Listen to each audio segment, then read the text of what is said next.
সাউন্ডটা কবে মাথায় এলো যে এই সাউন্ডটা নিয়ে কিছু করা উচিত, বা এই যে আমি যখন শুনছি একটা ওই অ্যানিমে একটা ওরকম মানে অ্যাকচুয়ালি মানে সিনথ রক এরকম, তারপর প্রোগ্রেসিভ এলিমেন্ট তো আছেই, তো ওই জিনিসটা কবে?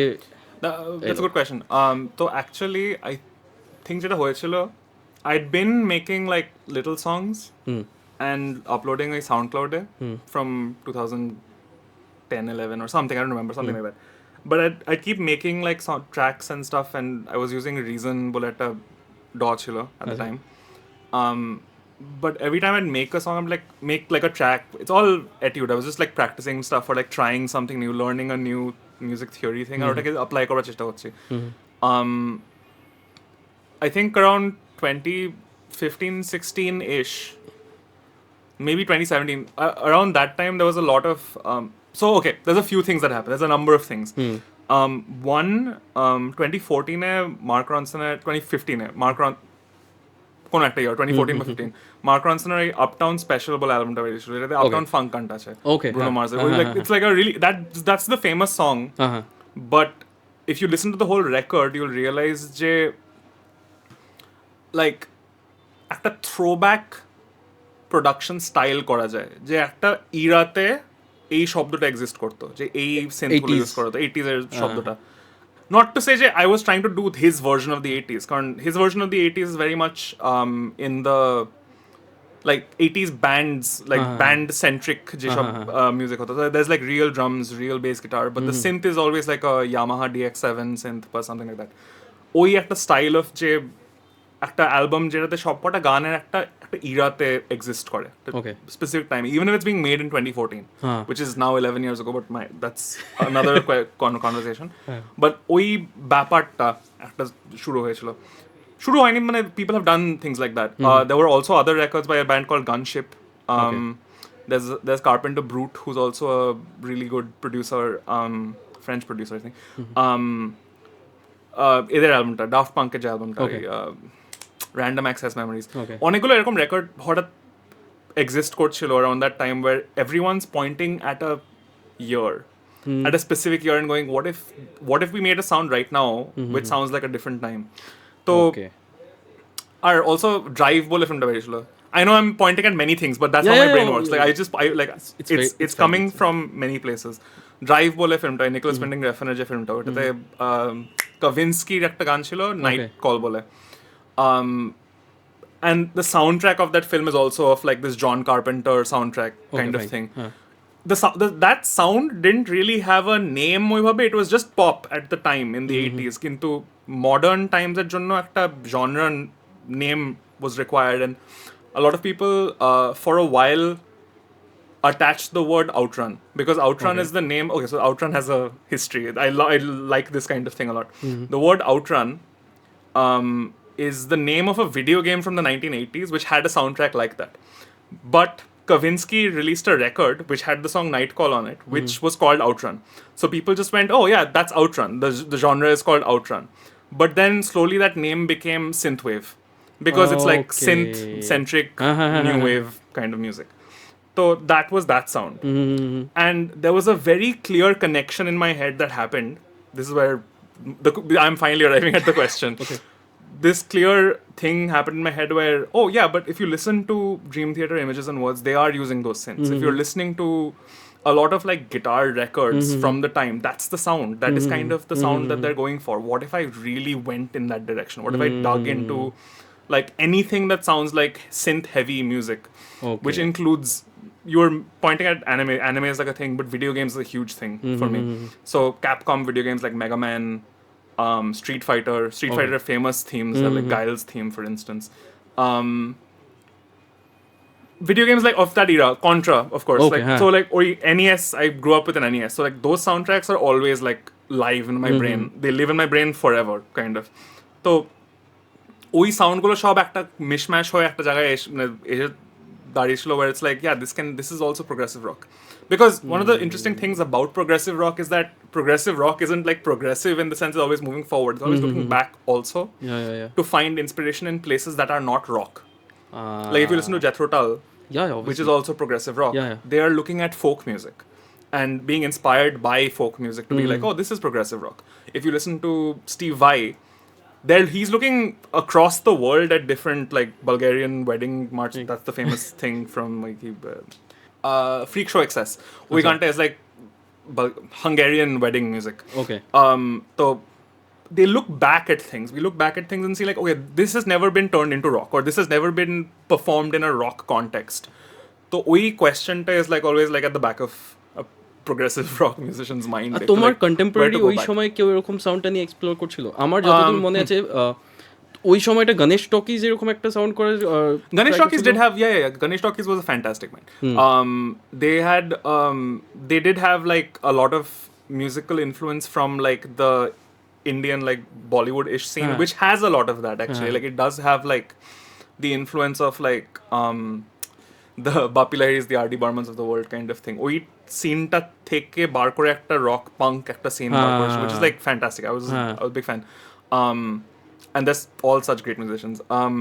Yeah, so like if you listen to their music, we're all looking for inspiration all the time, right? So like, and আমার একটা অন্য একটা like problem ache, which is it's very hard for me to go like I'm going to release a single because it makes more sense to me, because the way I've always listened to music is I'll just like put an album on. I'll always listen to the full album and পুরো স্টোরিটা ওই অ্যালবামে থেকে বলাটা, if it's a story, whatever it is, like whatever the producers and the writers like intention was is not just one song.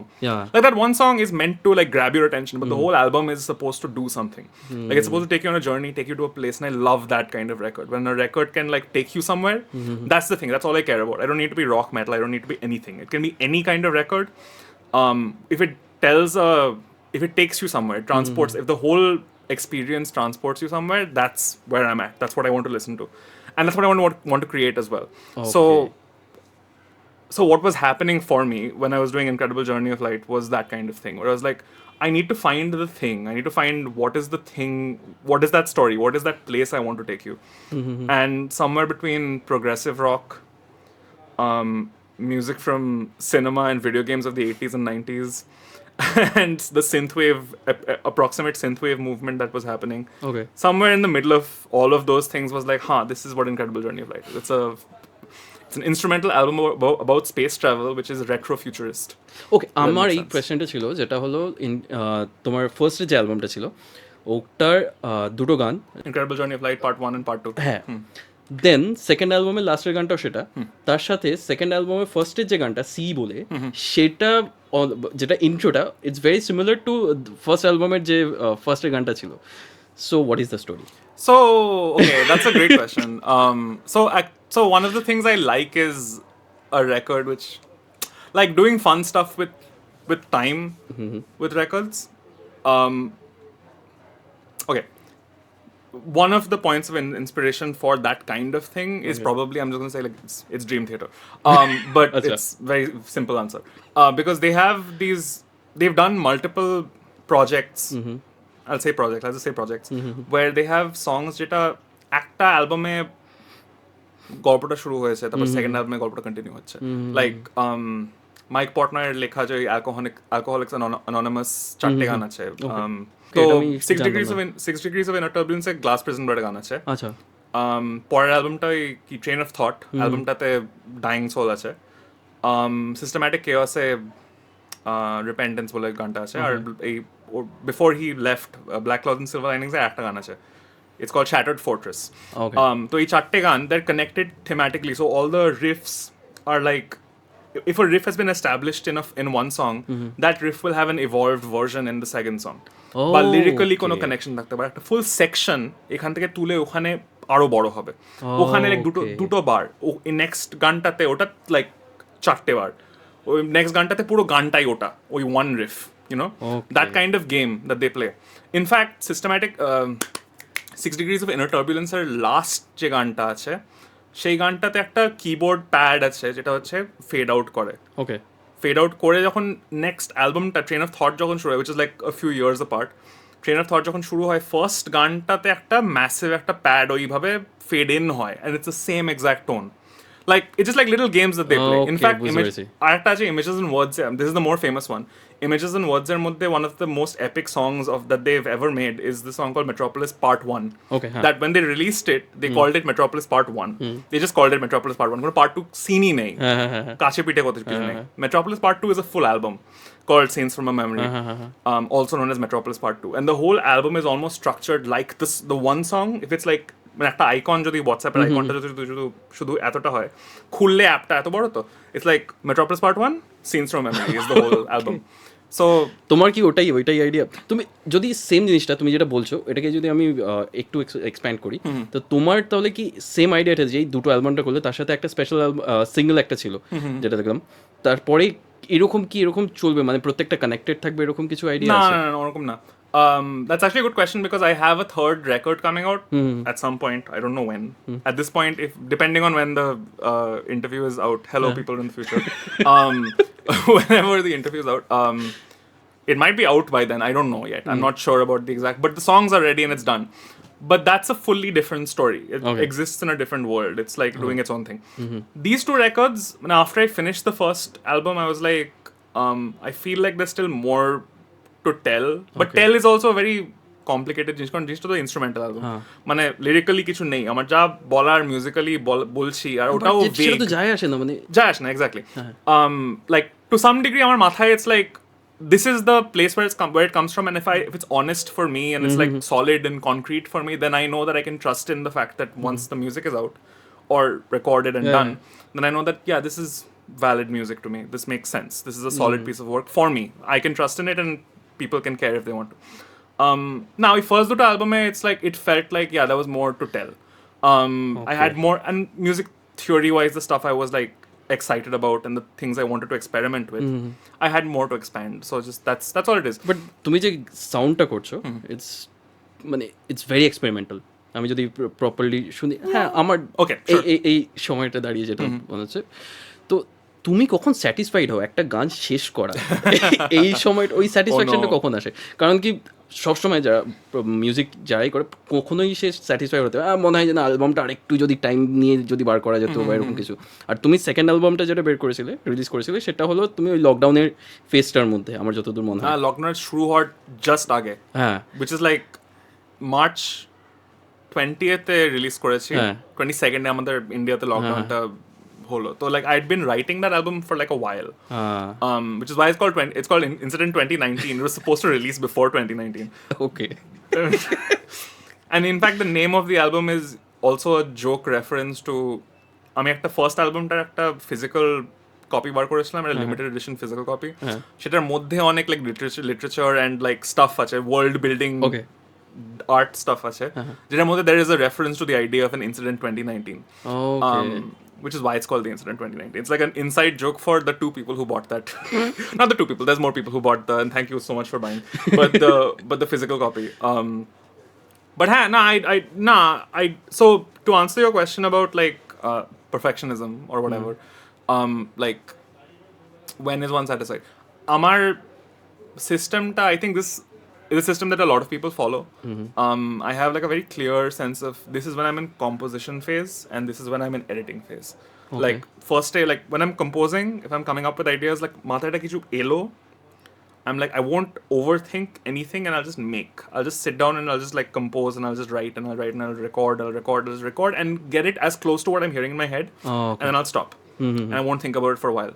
But then I'll go into editing phase. When I'm going into full editing phase, that's after a long time I'll be like, okay, I've got this much music written, I've got this much stuff composed, let me now reconsider all of this, let me think about all of this. Our ওই পয়েন্টে এসে stuff can be fully erased, new songs can be written, lots of things can happen. Okay, তুমি আবার revisit করো ফুল জিনিসটাকে revisit করি as from a like to I give myself some distance from the music, তাতে I can revisit it with roughly fresh pair of ears. I listen to other music, I don't listen to music, I'll go for a walk, meet friends, just chill out, play with other bands, do other things, and then come back and go like, okay, when I was composing, I wasn't thinking about how it will be received, and I continue to not worry about how it will be received, but I want to sort of come back and see if I still believe in it, if I can believe in it across time. which is the main thing. Like it doesn't matter. Like it's cool to believe in it for like the first 5 minutes or the 1 hour that I'm composing it, but then I'm like, is it something? Is it something I want to say? Is it something I want to have released out in the world? ওই editing ফেজের সময় ওটা হয়। And what's interesting about that is actually এই অ্যালবামটাতে তো massively হয়েছে, third album যেটা release হবে ম্যাসিভলি হয়েছে, কিন্তু ফার্স্ট অ্যালবামটাতে ইনক্রেডিবল জার্নিতে কেপলার সানসেট বলে একটা ট্র্যাক আছে, that was not on the record around the time when I was going to release this album. When I was going to release the album, I had all these songs. Now what I do is I'll spend like a week every day. I'll like a few times just listen to the full record, like the full flow of the album, and be like, something is missing. Something's missing. It needs a moment of like chill and quiet. And then I was like, okay, so what can I do? What is the song that needs to exist? And so I sat down and I started composing with the thought of. So in the editing phase, a whole song can emerge, and Kepler Sunset emerged. And so if I'm not sure that answers the question of like when is something ready? When do I know something is ready? But that's the process. So eventually it's a matter of till I get to the point where no, I don't have anything else to do with it. Okay. Like it's done. Throw it out. But that's also very risky because I'll spend forever doing it. I'll just get stuck in a Groundhog's Day loop of like every day শুধু বসেই আছি, ওটা মানে ওটা album দিকে তাকিয়ে আছি টাইপের। এই রেকর্ডটা তাই হচ্ছে, কিন্তু গানগুলো হয়ে গেছে থ্যাঙ্কফুলি, তো ইটস ফাইন। এটা কিরকম সাউন্ডটা, মানে ওটাই কন্টিনিউয়েশন ওরকম সাউন্ড? না, it's very much its own thing. It's its own thing. It's hard to explain. It's still progressive rock, but it's not synthwave. It's not that world. Okay. I'm singing in it, which is new. না, তুমি তো আগে গান করেছো, মানে অ্যালবামে না, মানে হ্যাঁ, I sing every now and then, not with a gun to my head, I will sing. But এই অ্যালবামটাতে I put a gun to my own head and I was like, I'm gonna sing, okay? তো এই আইডিয়াটা কি করে আসলো যে you have to sing in the song? That I have to sing. Hello. It's as simple as that. It's like don't worry about it too much.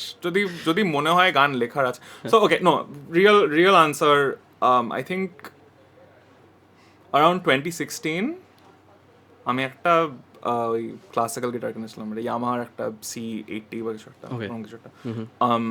really nice guitar, and when I sat with it and I started playing, also around the time BoJack Horseman had just come out. Okay. Second season had just come out, okay. and also I was just generally depressed and sad, and SHUBHAGATA, whatever, নতুন কিছু না। But the main thing is, when I sat with the guitar, I was suddenly like writing and I was suddenly singing, and I was like, okay, this is weird.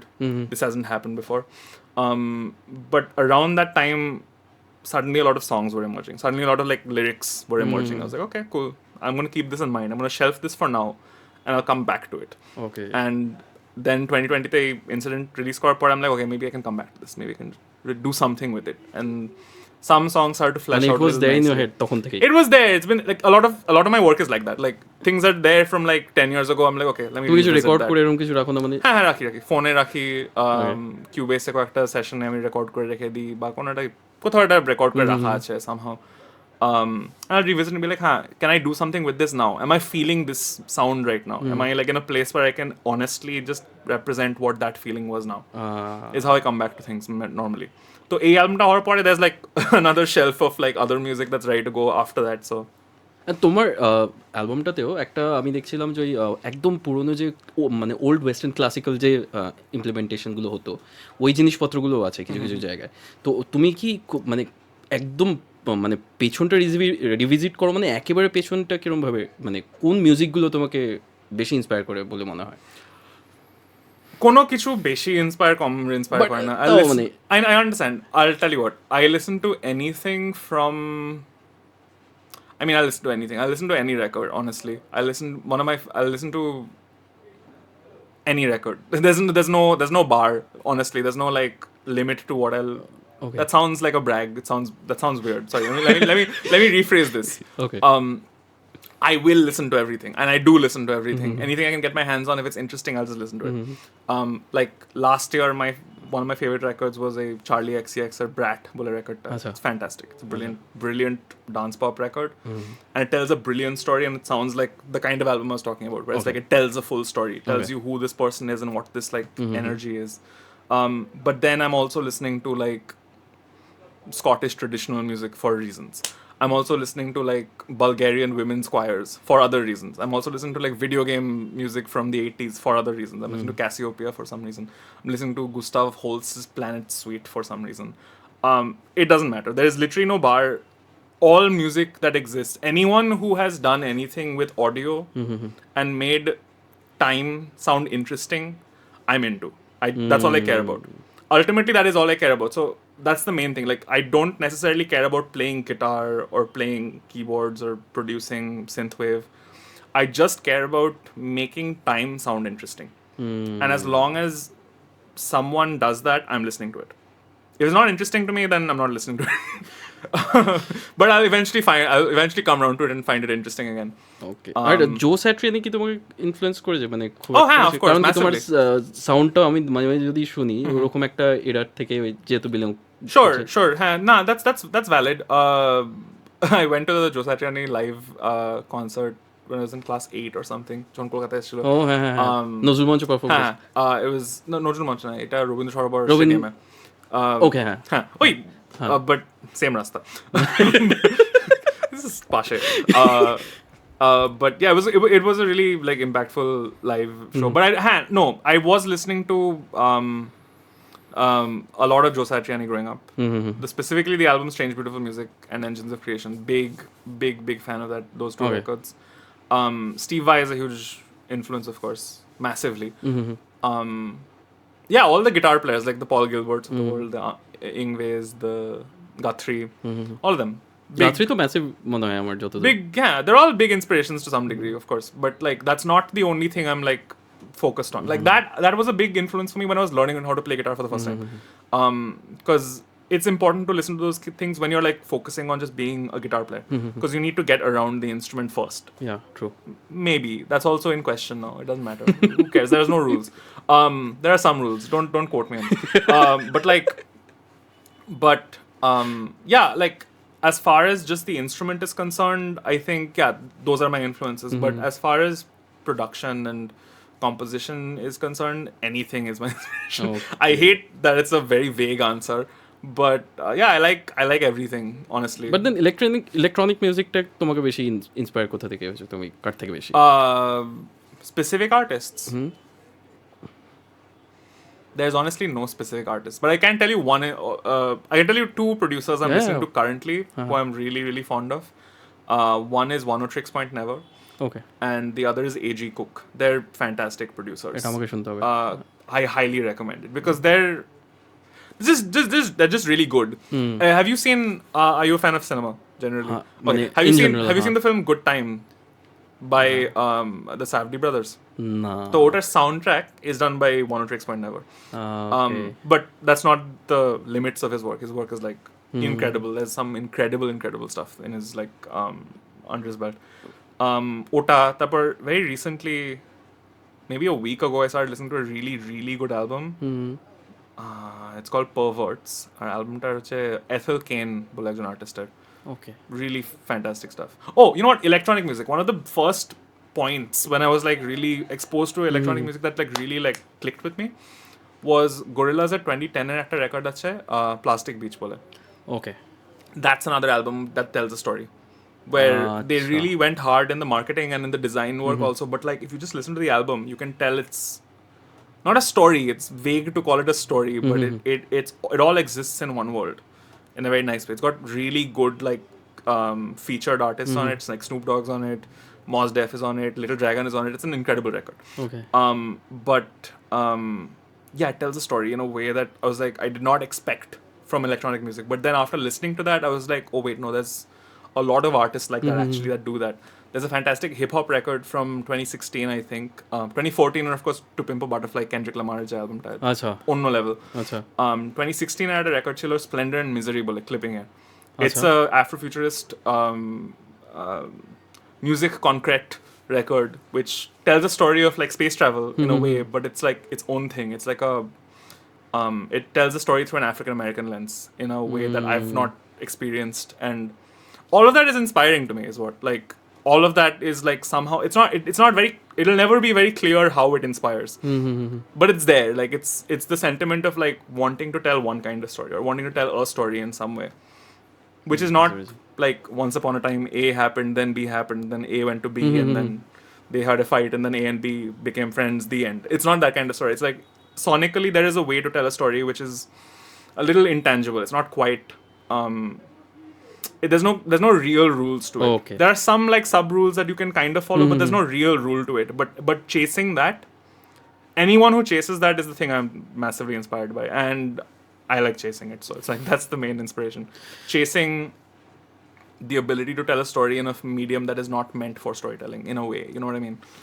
ওকে, তা আমি actually এটা তোমার সাথে এখন কথা বলে যেটা হচ্ছে, যেটা আমি এরকম ভাস্ট একটা জায়গায় মানে তোমার সাথে কথা বলে যাচ্ছি, যেখানটা আমি দেখছি শুধু মিউজিক না, তোমার সাথে অনেক কিছু, তুমি অনেক কিছু রিলেট করে মিউজিকটা করছো। মুভিজ আছে, যেমনি আমি রিসেন্টলি পডকাস্টে একটা জায়গায় আমি ডিসকাস করেছিলাম যে পেন্টিং অনেক সময় অনেকটা মিউজিককে ইনফ্লুয়েন্স করে।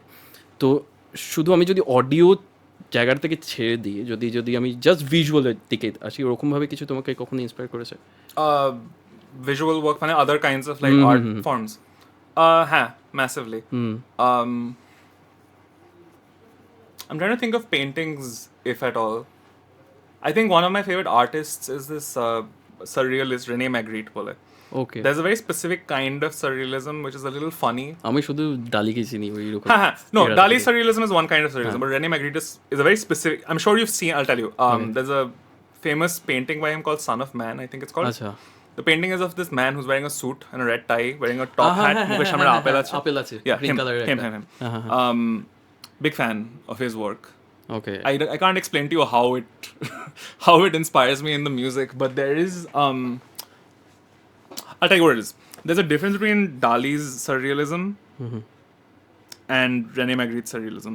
There are art historians somewhere who are dying and who want to kill me right now, because I'm going to explain it in the way that I observe things. I'm not explaining it from the perspective of art history. Yeah, obviously. But Dali's surrealism takes place in this like Courage the Cowardly Dog, a heath type of desert. There are objects, and these objects can go in like these wild proportions, and it's like mad. It's like surreal, and it's like ridiculous surreal. Of course, it's surreal. Like that. Like, of course, there's things like persistence of memories and stuff like that. But Magritte surrealism is interesting, where I find this thing where it's like everything that's on screen is a realistic object. Like a person wearing a hat, wearing a long coat and a tie is fine, but the apple is hanging for some reason. The bird is flying for some reason. There's that one about the couple that's kissing, which is done multiple times, where it's just like two people who look like they're kissing, but their heads are covered in like cloth, which come from a story in his childhood, which like allegedly comes from a story of how I believe his mother drowned or died, committed suicide. I'm not entirely sure. Again, art historians stop. But the way he saw the story goes that I've read, I could be fully wrong about this, so please, if you have a fact checker in YouTube, you need fact checkers. We need fact checkers on YouTube. Please put in a comment like what exactly happened. But it's legend. It's not necessarily perfect.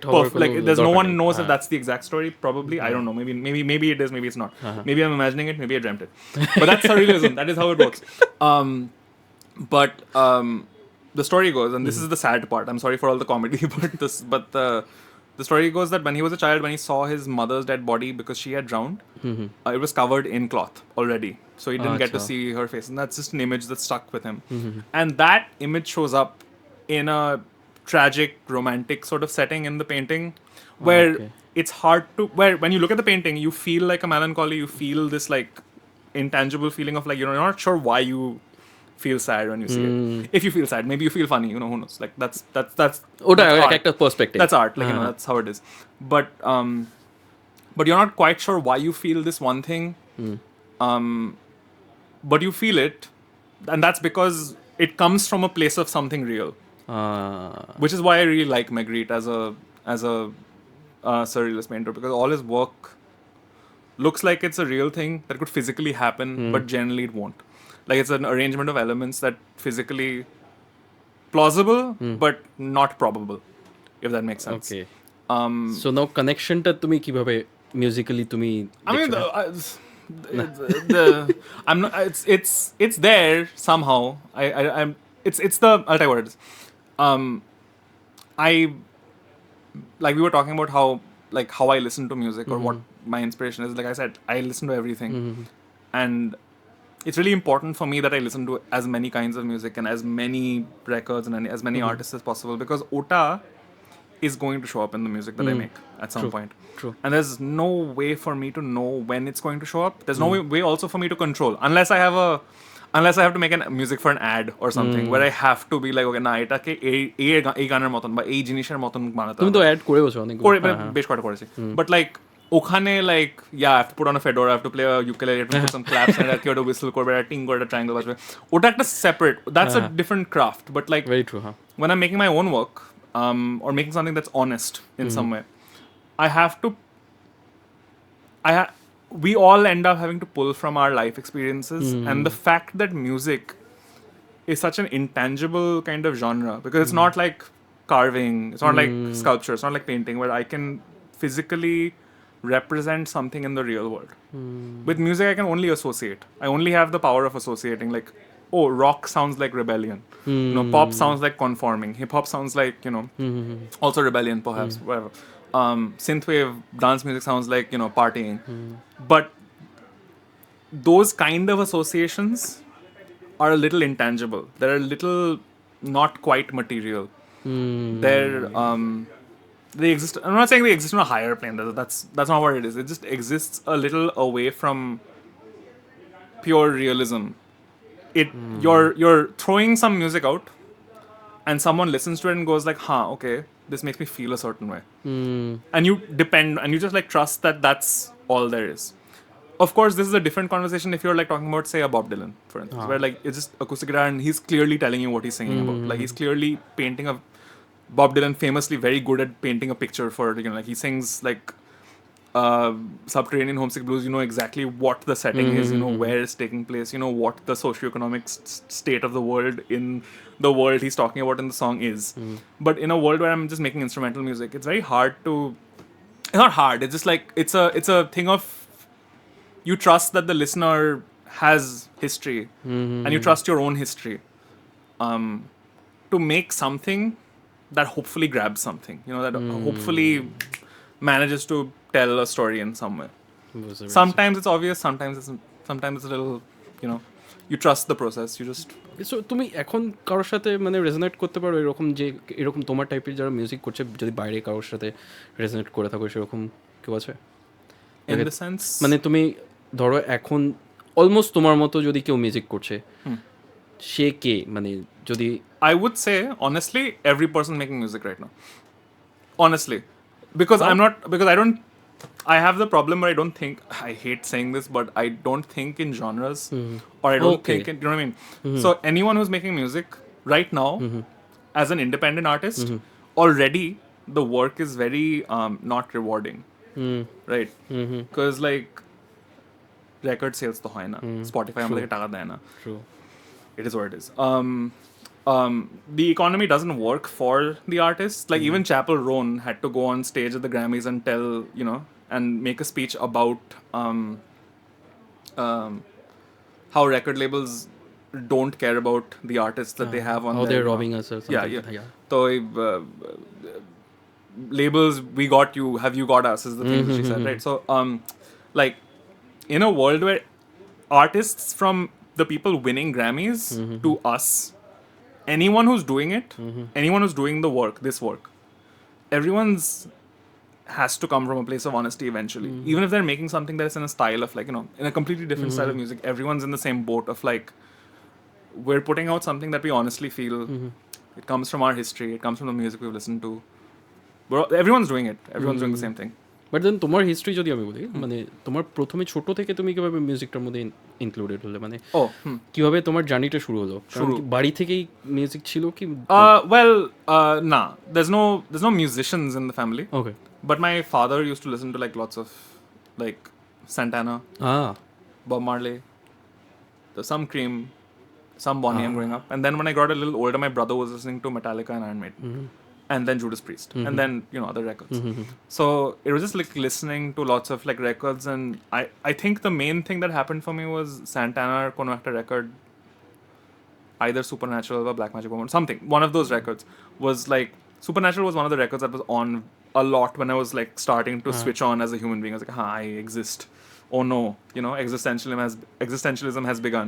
Tohon, I think I heard some Santana record, and I heard like a solo, and I was like, that's interesting. I want to do that. Simple as that. And then I fought a little bit. I was like, I want to play guitar. My brother, thankfully, used to play slide guitar. Achha. Like he was just learning as a kid. He's like older than me, but he was learning slide guitar, and আমি অনেক like বায়না করে, and like family wasn't like financially like amazing. So what happened was we went to like at a তখনকার দিনে local লুথিয়ার্স থাকতো, like local, like এখনো আছে, but like local যারা গিটার দোকানগুলো থাকে. And what they did was my brother had like one of those Hawaiian guitars, and they converted the Hawaiian guitar into like something like a Spanish acoustic guitar, where basically the bridge piece ta namano holo ar ei natta was changed out from like a metal big chunky thing to like a flat like bone type of jinish. So it was like flatter. That's all. But then fretboard ta to different na? Fretboard is actually the same. Like it's weird. Like, and because the thing is, it's like, I'll tell you what, it's not a really well made Hawaiian guitar. It's like a locally made like Gibtone or something like that type guitar. Okay. So they kind of made the same body frame approximately. The fretboard is slightly different. It is like flatter, slightly more concave, almost like scalloped, but not really. Like I wish it was scalloped. It'd be funny if it was scalloped. But it was like a little bit like that. And yeah, we started learning on that. So I started learning on that guitar for like a long time. And then my first electric guitar was a guitar that my brother had borrowed from a friend in college. And what was that? It was a True Tone. It was a blue True Tone electric guitar. That's it. Which we gave to Braganza to get it colored, and it was like a 3-tone sunburst from blue. Okay. And we borrowed it from someone. I don't remember who it is, and we never returned it. And yeah. It started there. At some point, I think when I was just going to class 11 is when I got the LTD, the ESP LTD. Orange color ita. It's called H something FM, H100 FM or something like that. Yeah, অনেক কষ্ট করে. I was like, whatever, like অনেক বায়না করে. Eventually I was like, okay, cool, you can have one electric guitar. I was like, I mean, yeah, that's cool, okay. And then I had that for a very long time, and then but ওটা is true. I think humbucker নিয়ে সবথেকে বেশি comfortable. Not really. I'll play anything. I have the Comanche as well, which I got myself, I think, in 2017 or something. It's got these funny like pickups. It's got these Z coil pickups. So GNL, the company, is Leo Fender's company. Like after he left Fender and he sold it to CBS, I think. He went and started Music Man. Ernie Ball Music Man.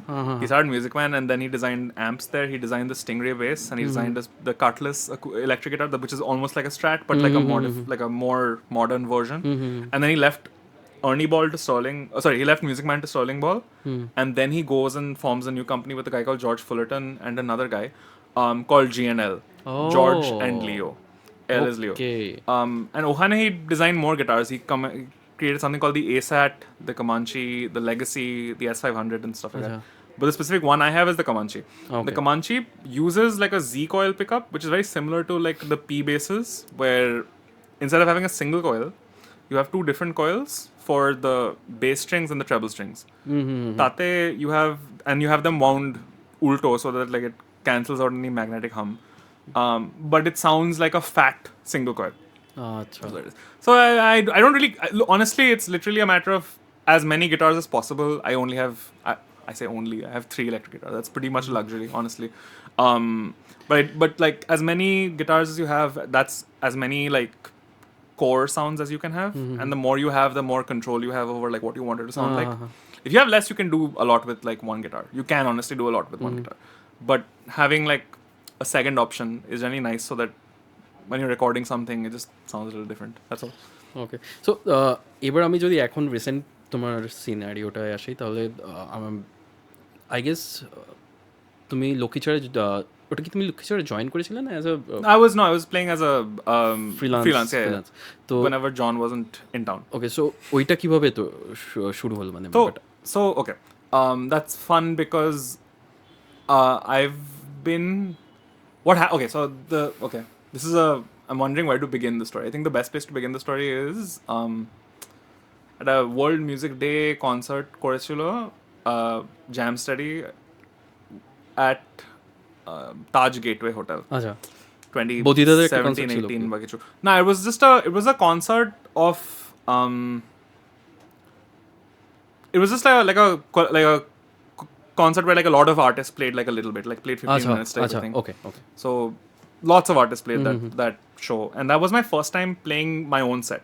I'd played with Praying Mantis, I played with Monkey and Me, I played a bunch of like sets with other bands by that point. I guess তুমি এটা কি upload করেছো একটা video যেখানটা মানে ওখানে I guess Bodhisattva trio ছিল একটা no, that's a different show. That was a little later. That's a show called Twin Cities Festival. That was a very cool festival. But that wasn't where that happened. So I think ওই Taj Gateway যে শোটা ছিল, World Music Day শোটা, ওখানে was the first time I played my own music, because I had put up stuff on SoundCloud. I hadn't released my record yet, so it's probably 2016. So yeah, I played my own stuff. I played my own set, and ota shune there's a lot of musicians like, you know, in Gabuda's generation, in Bampida's generation, people who were like, oh okay, they've told me this, so they were like, oh interesting, this guy can play something, you know, he can play something, you know, progressive kind of, and because that's kind of when like they kind of became aware of me, is what I've been told. And soon after, like a phone call would come in and be like, hey, do you want to play in this kind of thing? And the first act where I played with any of these musicians is EBU. আচ্ছা Act Bangali Upakhan is Bampidar একটা project. So he asked me if I want to play. I was like, yeah, okay, cool, that sounds like fun. And I also just met him because we were both judging a fest, and that's where we like, you know, had a conversation for the first time properly and had a little bit of জাজিং মানে জাজিং নাকি জাজ করছো? ওই একটা fest, আচ্ছা জাজ করছো, জাজ হিসাবে গেছো? আমি বলছি কোন একটা ফেস্ট খারাপ হচ্ছে ওটা জাজ করছিল। না মানে ওটা তো না, no, but that was a good fest. There was some really good like school bands playing. There was one really, they won, but they were really really good. Anyway, so so that's where I like properly met him and like had a conversation. We like discussed stuff, and then at some point he was like, "Do you want to play?" I was like, "Yeah, okay, I'll play." So we went and played with EBU. That was a lot of fun. Then he asked if I'd like to play with Kendraka, and I'd been listening to Kendraka a little bit, like, and I was like immediately very intimidated. So I was like, "Yes, I'll play," because I am intimidated. It's very scary. Yes, let's go. And I played with them. ওটা smooth ছিল নাকি? It was good. And Bodhi also plays. So like it was basically like Kendraka is like always like a melting pot where like it's Gabuda and Bampida, and a number of changes will happen depending on the lineup around then. But I've played with them for like a while around that time. But that's when I played with Gabuda a lot. And then basically I guess the thing that happens in a music scene is that once you play with someone for like a while, they understand that you can be trusted with certain kinds of music. That's all. I guess that's what happened. And then they were like, do you want to play like, are you free to play like a Lakkhicchhara set like on this day? Karan John isn't in town at the time. And I was like, yeah, that sounds like fun. I should be fine. So I went and played. And then they asked me again. I went and played. And they asked me again. And I went and played. And they asked me again. And I went and played. And I kept doing that. And I was basically playing that set freelance. Bampida also does that whenever Panku isn't in town. So we were both sort of like basically filling in whenever someone wasn't in town. That was how that worked out. But then now they've become just a 5-piece like a lineup. So now they're not calling me anymore. But it's fine. I mean, but yeah, it was a really fun set to play in like a lot. So that's what it is. That's like, I just played a lot with Gabuda, and I continue to play a lot with Gabuda in like multiple bands now, and multiple acts. Bodhi and the Omega Force is there. Sahana Bajpaie band sometimes. I play bass with when Gabuda's playing drums in Dindun also in the live act. So ওকে, আমার একটা জায়গা নিয়ে খুব explore করার ইচ্ছা আছে তোমার, সেটা হলো তুমি কোয়ার সেকশন যেগুলো তুমি অনেক স্কুলে তুমি পুরো অর্গানাইজ করো। আমি অর্গানাইজ করি, I was just into do music direction. এই জিনিসটা নিয়ে আমার ইচ্ছা আছে, কারণ কি তুমি যদি কোয়ার একটা পুরো জিনিসটা কম্পোজ করো, তো তার মানে তুমি ওয়েস্টার্ন ক্লাসিক্যাল মিউজিকটাকে যদি ভালো করে শিখেছো বলেই কোয়ারটা করতে পারছো এরকম। Okay, so the full version of this আমি কিছু মানে okay. So এটা খুব বোকা প্রশ্ন। No, sure. But it is a valid thing. It is there on my website. Yes, it's in my info section. But yeah, I've done like 10 years ish. I think I've worked with the Leroy family. This is Katie Leroy, Shumit Roy, Dana Roy. Very closely for about 10 years, starting in 2011. I want to say the school থেকে বেরিয়েছি, high school, college ঢুকছি. Around that time is the first musical that I did with them, which was Alice in Wonderland with Akshar. আচ্ছা, And then I worked on an independent, like not schools, not an independent, it was like a college production kind of thing of Sweeney Todd, The Demon Barber of Fleet Street. Very difficult musical to do. I was also acting in it, I was also singing in it, but I also had to learn how to do the score. Alice was a simpler musical to do, so I didn't have to like learn how to do like didn't have to learn how to read. I didn't really know how to read music then. But for Sweeney Todd, so the way that worked was Sweeney Todd er shomoy amader je director Shresht Khilani, he was like, so here's the score, and he gave me the sheet music of Sweeney Todd, which is like some of the hardest music ever because it's Stephen Sondheim, one of the most prolific composers in musical theatre.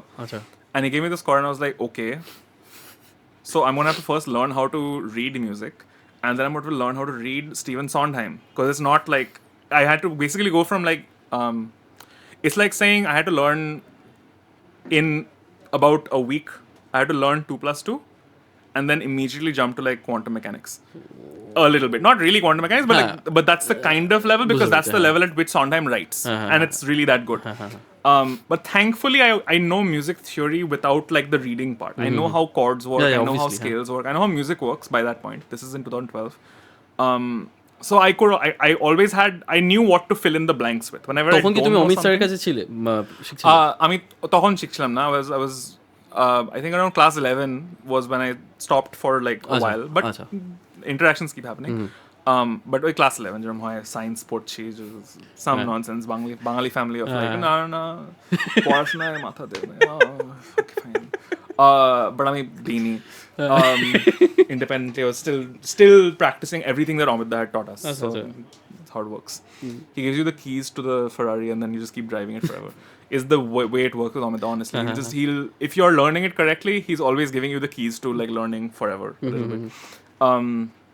Anyway, so I learned how to read in a week ish, and then I did one of the songs, and then I didn't sleep, and I had nightmares about like going through PDF and after PDF after PDF of like score sheets, and I was like, okay, now I think I understand how to read. You know that scene? Have you seen The Matrix?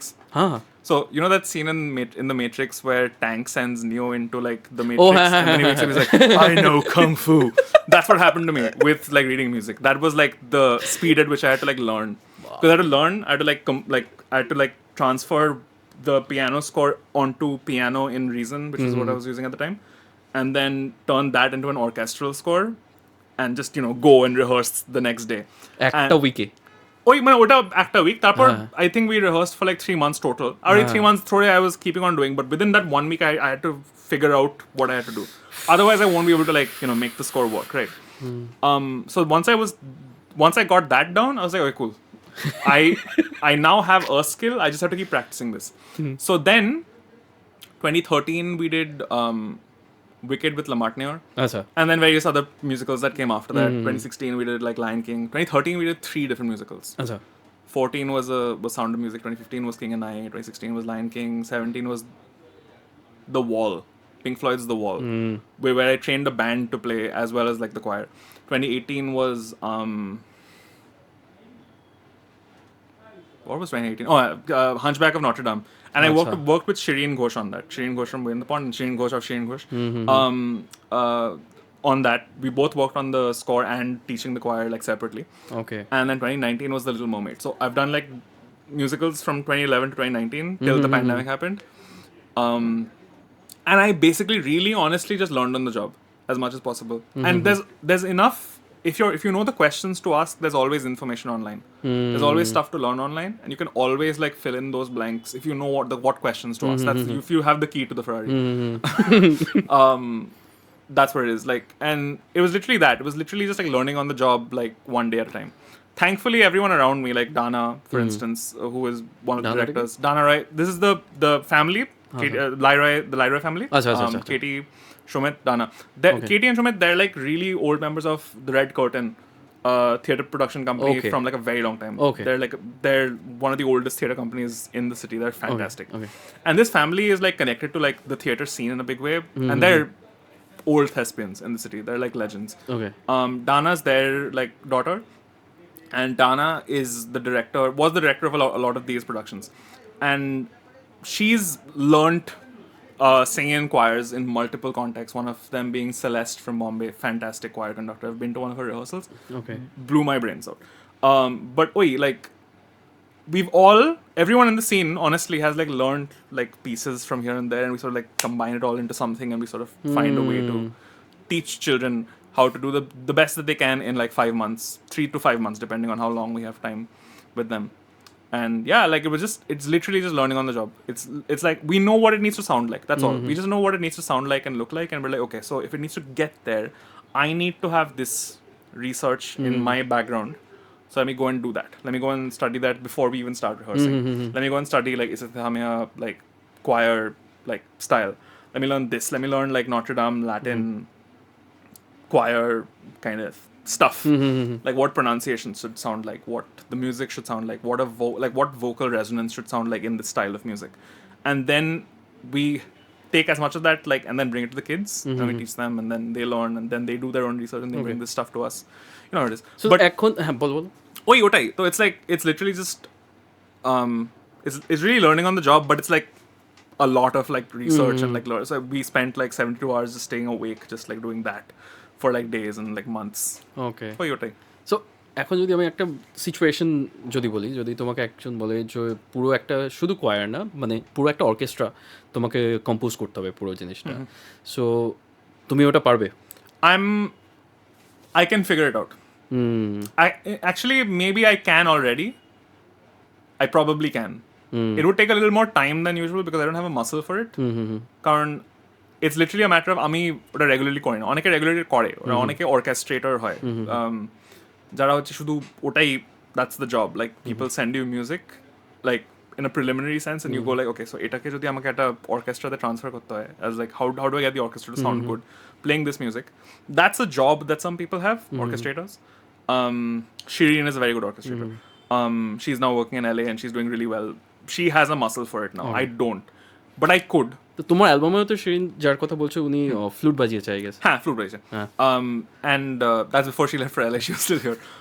But yeah, Starquake, yeah, Starquake Sonata, which is the song that played at the intro if you want. But yeah, so yeah, if I was given that job, I would figure it out. I know how to figure it out. Like I said, I now have the keys to the bird. It's just my job to not crash. That's all. আচ্ছা same আমি আবার যদি স্টারকুয়েক যেটা বলছি, এই কম্পোজিশনটা আমি জানি আমার সব থেকে এখনো পর্যন্ত ফেভারিট একটা কম্পোজিশন। আমি যখন পুরো অ্যালবামটা শুনেছি, এইটা মানে এটা কি ফার্স্ট মাথায় এসেছিল তোমার অ্যালবামটার সময়, নাকি এটা কিভাবে কম্পোজটা করেছিলে তুমি? কারণ কি এটা অনেক লেয়ার্স আছে গানটার মধ্যে, অনেক কিছু আছে। হ্যাঁ, there's actually a lot. There's a lot to talk about with Starquake Sonata for like many reasons. So really the thing that happened was I think I was spending some time listening to the soundtrack of Mega Man Zero at a Game Boy Advance. It's not a game chilo. Mega Man Zero. Okay. But generally, if you listen to any soundtrack that Capcom of games that Capcom has put out, so is Final Fantasy Capcom. Street Fighter is Capcom. Okay. All the Mega Mans are Capcom. Their soundtracks are fantastic. Their soundtracks are incredible. Like all Nintendo soundtracks are really good, but like Capcom soundtracks are like it's in my heart. It's like when I hear it, I'm like, it's amazing. Guile's theme, man, so good. But so I'd been listening to like a Mega Man soundtrack, for instance. Okay. And I think it was like the intro track of the first track when like Mega Man Zero wakes up after 100 years. ওই soundtrack ওই যে ট্র্যাকটা আছে, I was listening to that a lot for some reason at that time. Just ইচ্ছা হয়েছিল বলে. And also I was sitting with the guitar and I was like messing around, and then and I was like, oh, okay, that's cool, that's interesting. Let me record this and let me put a drum kit on it, and let me put a bass line on it, and let me put some synths on it and see what I want to do with it, right? And I recorded it, and I had that. It was like I was saying before, right? Like I'd record something and I'll shelf it for like a while, and I'll come back to it later to see like what I want to do. And after I composed it, I tried many things, and I was like, I don't know where this song wants to go.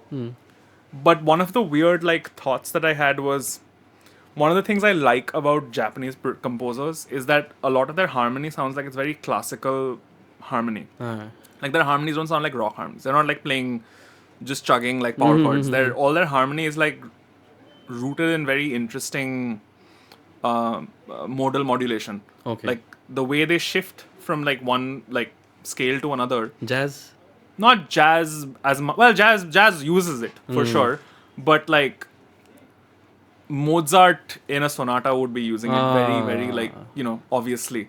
And that was kind of the question. Like, that was literally the statement that happened in my head. Mozart would be using it. Like a classical composer would be using it. How does a sonata work? So which is something I didn't know. How does a sonata work? That was a simple question that I sort of had. So Sonata. How does a sonata work? Okay. So a sonata is so you know how, okay, let's talk about song structures. Just what song structures are. If you look at a pop song or a song which has a pop structure, what does that look like? What is a pop structure? You have a verse. Oh, that's okay. Traditional pop. Verse, chorus, bridge, chorus. Something like that. We know that logic, that a song will have a verse, then a chorus which will repeat later on. It might have a pre-chorus, it might have those kind of things. But we understand that structure very clearly. Rarely might have a guitar solo, might have a different section, might have a different song in the middle of it, whatever. But a verse, chorus concept is very clear. It's something that the Beatles make very popular after like a period of rock and roll, which like follows this blues 12-bar blues structure very strongly. The Beatles start making pop form popular, and everyone starts using it. So even if you look at like some of the heavy like metal of the world, like if you listen to like Enter Sandman, let's say by Metallica, that's actually a pop song. Like it is like metal and it's got distortion on it, but it is pop. The concept is very pop. It's an intro, then a verse, then a chorus, then a verse, then a chorus. There's also a pre-chorus, but like and then there's like a bridge. It's still pop form, right? So structure is a really interesting question for me because like songs can have many kinds of structures, and I think the first album for me, Incredible Journey of Light, is very pop form. It's very verse chorus oriented. Okay. The second album is me questioning what are other kinds of forms? What can other forms be? The Incident 2019 song is like a long song, which is like the epic prog song structure where like sections happen, whole songs happen, and different things take place. But Starquake Sonata is a sonata. It's very clearly a sonata. So a sonata structurally is this.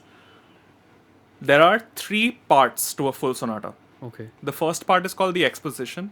Okay. The second part is called the development, and the third part is called the recapitulation. Exposition, development, recapitulation. The first section, exposition, like the name suggests, has 2 themes. Theme A and Theme B is something, whatever. Like it has to have two themes at least. The point of the themes are they have to sound different from each other. They have to sound like 2 different stories are being told. There are inner rules of like one can be in a major scale, one can be in a minor scale. But the key, like let's say the first theme is in the key of C, the second theme should be in the key of G. That's like the obvious rule. Not everyone follows it, but the most like best the clearest version of the rule. Fifth rule, dominant keys. Okay. Like the first key is in the 1 in the tonic. The second theme is in the dominant key. So 1 and 5. Which is what happens in Starquake Sonata. The first theme is in the key of E, the second theme is in the key of B. Okay. Simple as that.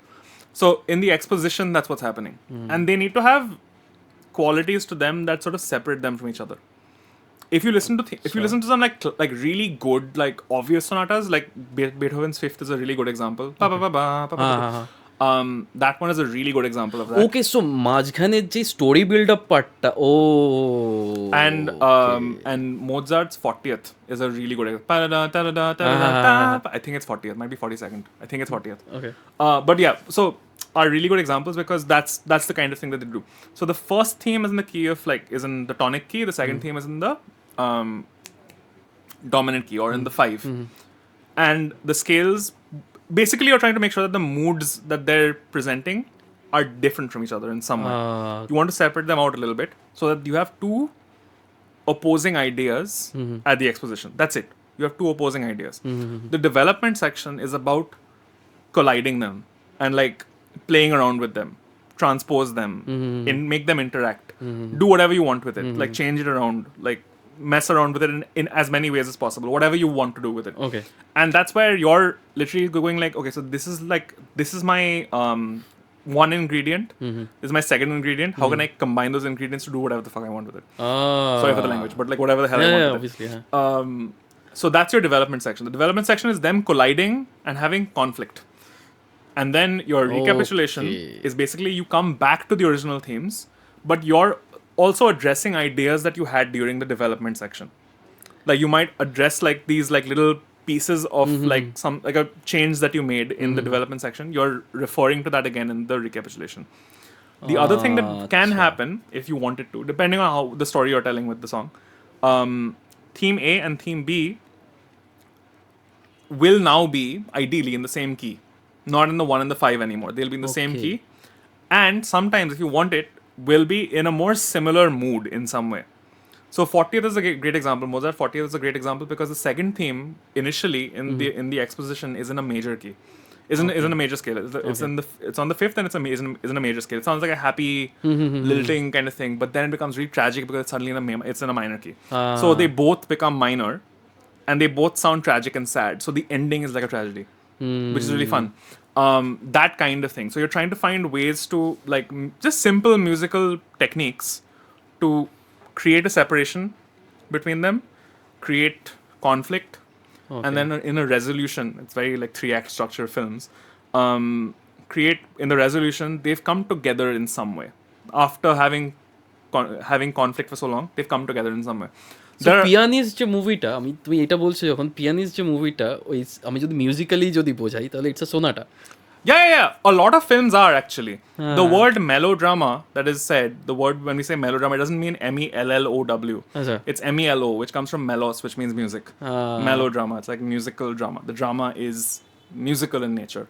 That's actually where it comes from. Like the idea of a 3-act structure in a film. A lot of films you can actually refer to as that. Like there's a one character story and there's a larger world story.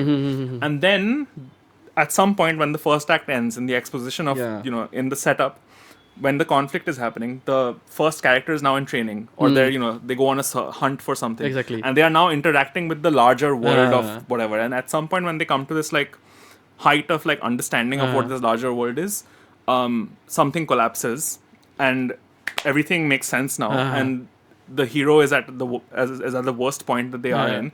But they will finally interact the way you've been thinking for the longest time from the first act. They should have been interacting. Exposition, setup at the beginning, conflict, resolution. That, in fact, is also in many ways how like jazz form works, because there's an A section, B section, improv, A section, B section, out. That's a big part of it. You have alap in like in a classical music. You have an alap of like what the rag is, and then you have. I mean, there's no second theme, but there is an arohan and an avarohan, and then you've got like an improv, and then you sort of come to like an ending point. But the idea of like a 3-part structure is very prevalent in a lot of forms that we have. There's also the 5-act structure, but like the 3-act structure is essentially what sonatas are about. আমি এখন যেটা আমি বুঝতে পারছি আমি যদি জো স্যাট্রিনি বলে থাকি, জো স্যাট্রিনি তো তাহলে পুরো পপ জিনিসটাকেই ফলো করে। Most people are following a pop form. Like even if it's progressive, is not just about like the structure. Like a lot of times, a lot of progressive songs can be very pop form. What makes it progressive is like the time signature choices, the scale choices, but are not like traditional. The thing that makes it not traditional for the genre is what makes it progressive.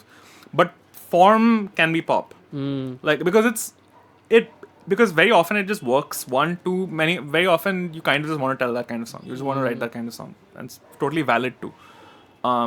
But you're right, yeah. Like a lot of songs actually are pop form. There's a lot of death metal songs that are pop form. You know, there is verse chorus energy. If you listen to like Ulcerate or something, yeah, it's pop form. Meshuggah is pop form. Meshuggah is very pop form very often. Like if you listen to like New Millennium Sign of Christ, it's very straightforward. It's like intro, then they've got like a very clear verse, then they've got a very clear chorus, then they've got a very clear verse. You know exactly what it is. Even though all of it is like just like amazing like growls and amazing like chuggy riffs and stuff. Then there's a guitar solo which is the bridge, and then there's like an outro. But it's verse chorus. That's pop form. But তুমি যেটা বলছো যে তোমার অ্যালবামটা ওই গানটায় যেটা ওটা সোনাটা ফর্মে আছে, কিন্তু ওর মধ্যেও তো আমি দেখছি অনেকগুলো মানে মানে লেয়ার্স, অনেক রকম মুডস আছে ওর মধ্যে, অনেক রকম. Yeah, but that's coming from that mindset of writing sonata, because there's a theme A, there's a theme B. Once development begins, that development section is using only the themes from the first two sections to tell more. It's always using those first two themes. That's the one theme, and the second is it's only that. Everything that I'm doing in the development section is based purely on that. It starts there, then extrapolates, then goes in a different direction if it wants to, but it starts there. And then after, so then it goes then it goes to a section so there's a thing, there's two terms in classical music, Kodata and Koda. Koda is the main one. Koda is when the song is ending. It's like once you go into the Koda, you know that you're ending the song and it's about making it a grand outro. And there's a word called Kodata, which is like a short ending to a section. Okay. So in the song, the Kodata coming out of the development section, because I was in the idiom of not classical music but in the idiom of Japanese video game music, my Kodata is literally the first theme from the exposition being played on a so NES বলে একটা video game console ছিল, the Nintendo entertainment system, যেটা আমরা ছোটবেলায় দেশপ্রিয় পার্কে দোকানগুলোতে খেলনার দোকানে ছোট ছোট ক্যাসেট, না ওইগুলো না, কিন্তু যেটা হচ্ছে টিভিতে লাগিয়ে খেলতে হতো। আচ্ছা, বুঝতে পেরেছি। ওটা আমরা বুটলেগ কিনতাম, ওই মিডিয়া বলে একটা কোম্পানি হতো। ওই মিডিয়ার যে ওই ভিডিও গেম কনসোলগুলো ছিল ওগুলো সব হচ্ছে একটা bootleg version of the Nintendo entertainment system, NES। আর NES এর একটা ভীষণ clear method of writing music ছিল, যেখানে you got 5 channels, 2 pulse width modulation synths, 2 square waves, 1 triangle synth, 1 noise generator and 1 PCM sampler.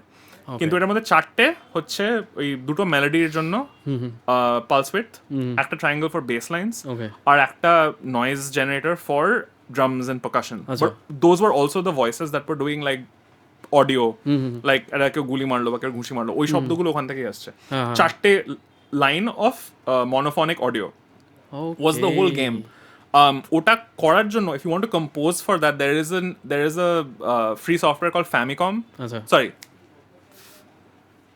Tracker, because it's named after the Famicom, which is the Japanese name of the NES, and Tracker because that's the kind of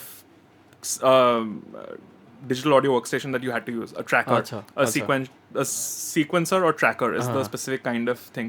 So I actually I wrote that part out on a tracker which is like authentic to an NES, and I was like, here's my reference point. This song is meant for video games, so I just told you here's like the section of the song which is basically made on an NES tracker, and it sounds like it's made on the NES tracker, and I've used the NES tracker to just make that Kodata. Then I go into the guitar solo. The guitar solo is the beginning of the recapitulation, where instead of playing the original first theme, I'm playing the solo. Is the idea. That kind of stuff. It's fun. I'm basically going like, I'm still writing a sonata, but it's not classical at all. The structure is sonata. That's the only thing. Nothing about, because if you're looking at a metal song which is in pop form, it doesn't sound like a pop song. Obviously. Right. Like a Metallica song does not sound like a Kylie Minogue track. No. Like, they're both very good, but it doesn't sound like that. It's only using the form of that. Or like a Meshuggah song doesn't sound like a Beatles song, very simply. Structurally it is. That's all it is. I was like, what if you took sonatas and you did what you do to pop form?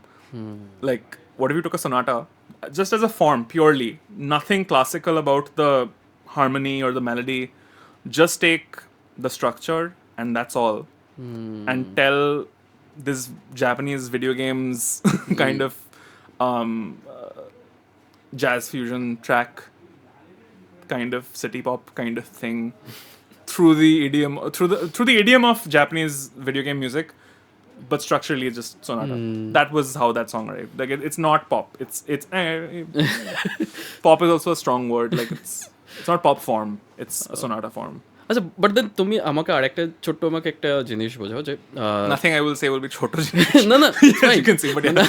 চাই কি একটা compose করতে গেলে পুরোটা যেহেতু তুমি নিজে থেকে করছো, তো একটা জিনিস খুব ইম্পর্টেন্ট, প্রত্যেকটা ইনস্ট্রুমেন্টকে চেনা, প্রত্যেকটা ইনস্ট্রুমেন্টকে জানা, যাতে কি আমি ওই ইনস্ট্রুমেন্টের লিমিটেশনটা আমি বুঝতে পারি। তো সেইটা তোমার মানে তুমি কিভাবে মানে যেহেতু তুমি পুরো জিনিসটা, আমি জানি তুমি বেসটা আই গেস তুমি নিজে থেকে প্লে করো তোমার অ্যালবামে, ড্রামসটা I guess no, drums is sequenced and it's designed but to তুমি be, তো yeah. লিমিটেশনটা জানো যে একটা ড্রামার কতটা কি লিমিটেড হ্যাঁ। হতে পারে, তো ওই জিনিসটা কখন ডেভেলপ করলো and কিভাবে করলো এই জিনিসটা আমি জানতে চাই। It's very simple, the answer to that. I don't smoke. So basically যখন হাই স্কুলে বা যখন স্কুলে বা কলেজে কোনো ব্যান্ডের সঙ্গে বাজাতাম, let's say কলেজে, a lot of the people I was playing with were in college or like older, and they would go out for like a smoke break. Yeah. And I'm asthmatic. I'm not just I don't just not smoke, I'm also asthmatic. So if I stand around them, I'm going to have trouble breathing. So I would much rather stay in the rehearsal space while they're, having, a smoke break. If they go to grab a bite, I'm going to go out and grab a bite. But because I'm staying in the studio space, suddenly I have all these instruments in front of me.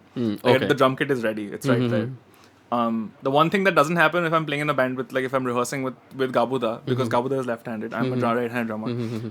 The big thing that happened was because I had those times to myself where I'm just like sitting and like there's nothing to do while everyone's smoking. Like, okay, I'll just sit at the drum kit and I'll play. As simple as that. And also I had a massive interest in drums when I was in high school. Okay. Because like কাউকে follow করতে এরকম কোনো drama specifically, I mean, honestly, the main thing that I watched when I was like in high school was everyone's done this. No, it does say এই জিনিসটা কি বলে, the Mike Portnoy video, Liquid Drum Theater 2. Oh, হ্যাঁ, the one where he's explaining stuff like Dance of Eternity and stuff, like Scenes from Memory album and যেগুলো. So that video was like I was watching it very closely, and I had a pair of drumsticks বাড়িতে. So I would just watch it and I would just be like, okay, so it's as simple as like, okay, so hand goes here, this goes here.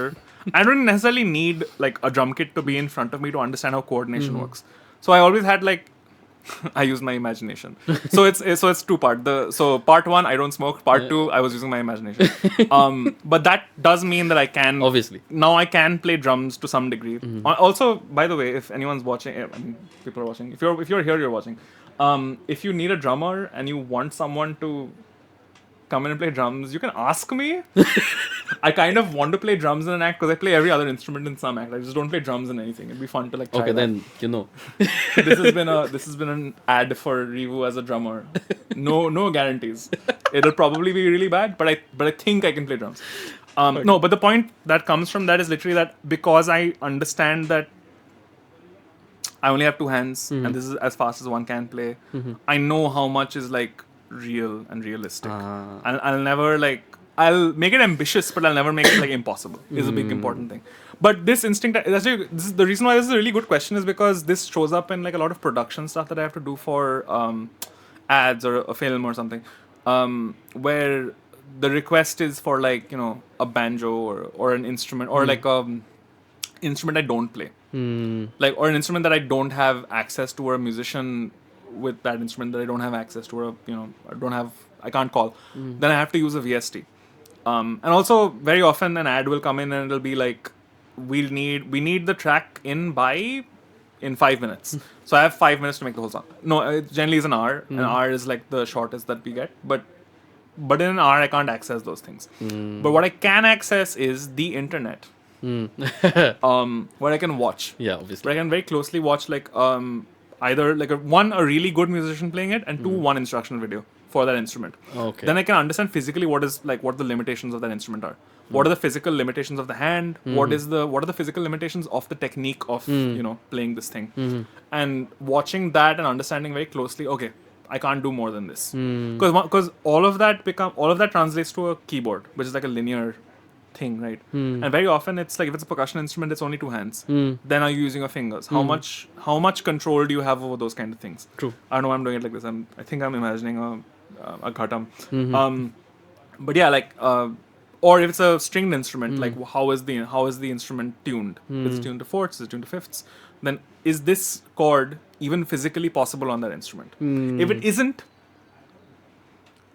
a person who's watching that ad, who's a musician, will be able to hear it. It's very clear. And if nothing else, I'll be able to hear it because I've heard music being played by that instrument, and that will bother me.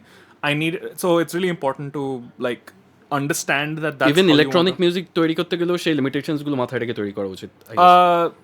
not necessarily. If you're doing electronic music, then you have মানে যদি free- কিছু instrument আমি ধরো Oh, VST তে. হ্যাঁ। Hello, VST তে একদম 100% for me, yeah, for sure. Unless you need it to be funny.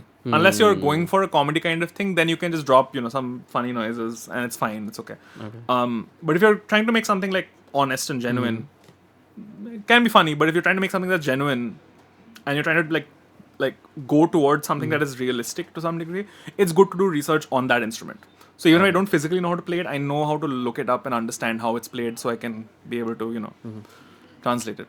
Okay, so আমার লাস্ট কোয়েশ্চেনটা এবার আমি যেটা করবো যে তুমি এমন একটা ইনস্ট্রুমেন্ট যেটা তুমি বাজাতে চাও বা কখনো বাজাতে পারছো না, বা এরকম কোনো ইনস্ট্রুমেন্ট আছে যেটা তোমার খুব ভালো লাগে কিন্তু ওই চান্সটা আসেনি কখনো বাজাতে? Oh, yeah, that's a great question.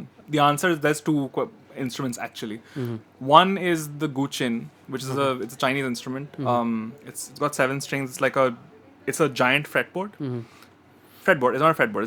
It's a board on which like strings are like suspended, and you sort of like don't fret, you finger the strings with one hand and you like sort of pluck it. Okay, But it's almost like playing a fretless ও খুব ছোট সরু No, freight no. হয় কি ওটা? It's a big instrument. Have Acha. you by any chance seen Kung Fu Hustle?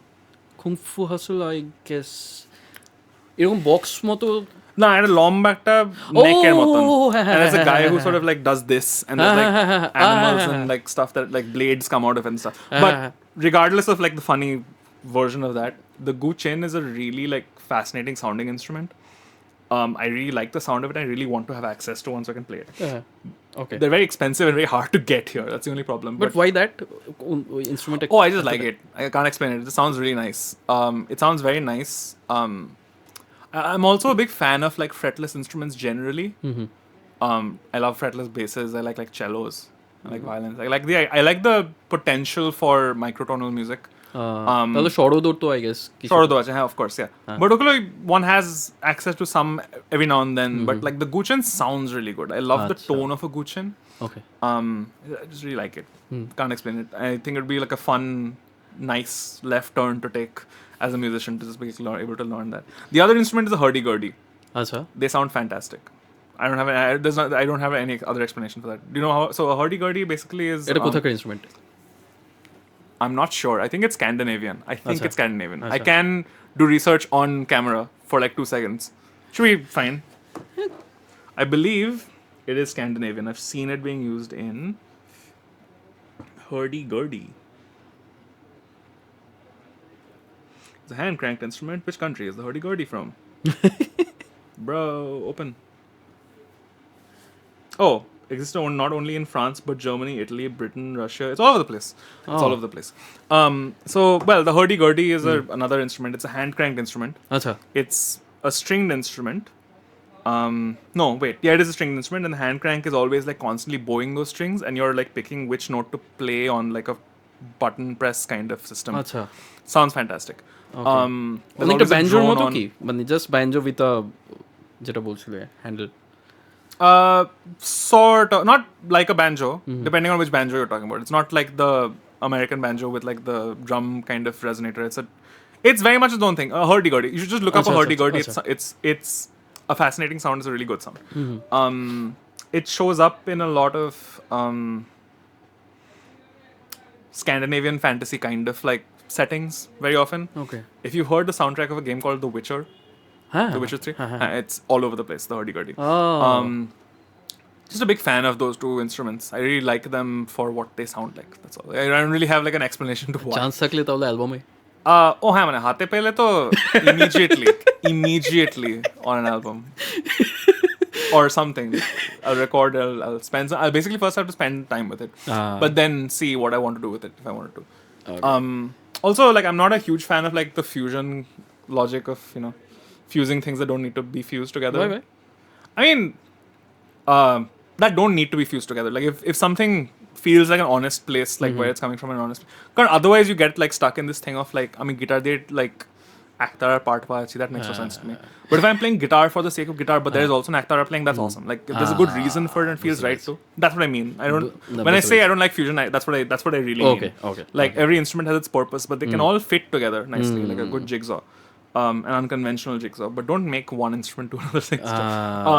So my point, the reason I bring it up is because in the case of the Guchin and the hurdy-gurdy, I would like to spend time with it and learn it for its, true for what that instrument is meant to play. Before finding a implementation, just like learn it as an instrument to learn, just because it'd be fun to learn first, and also just play it and mess around with it. Okay so আজকে তাহলে আমি পডকাস্টটা এই অবধি আমরা রাখছি। So আমি প্রত্যেকবার বলি যে তোমার যদি কোনো অ্যাডভাইস দেওয়ার থাকে, যারা তোমাকে ফলো করে তাদেরকে যদি কোনো অ্যাডভাইস দেওয়ার থাকে তাহলে তুমি দিতে পারো। অ্যান্ড মানে কীভাবে মানে অ্যাজ এ কম্পোজার কীভাবে ভাবা উচিত, যে শুধু ইনস্ট্রুমেন্টাল মিউজিক নিয়ে কীভাবে ভাবা উচিত, অ্যান্ড ইভেন উইদাউট মানে ভোকাল কতটা কি পার্সপেক্টিভ আছে, জাস্ট ইন্ডিয়াতে না ইন্ডিয়ার বাইরেও, সেগুলো একটা ছোট্ট একটা ভাবে তুমি যদি কিছু Okay. Okay. তাহলে তুমি ফেস করছো এগুলো সব কিছুই? Yeah. So, okay, my first piece of advice is, and this is advice for all musicians, honestly, because of like the state of music and the state of the arts currently.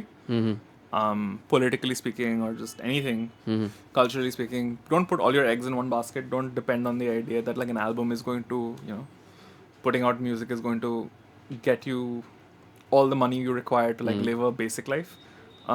There are things that you should be like, just do your research as to the things that you'd like to do. Like there's many kinds of like, you can put out royalty free tracks, you can do ad work, you can teach, but don't put all your eggs in one basket. Make sure you have like a network of ways to make revenue, because otherwise it gets difficult.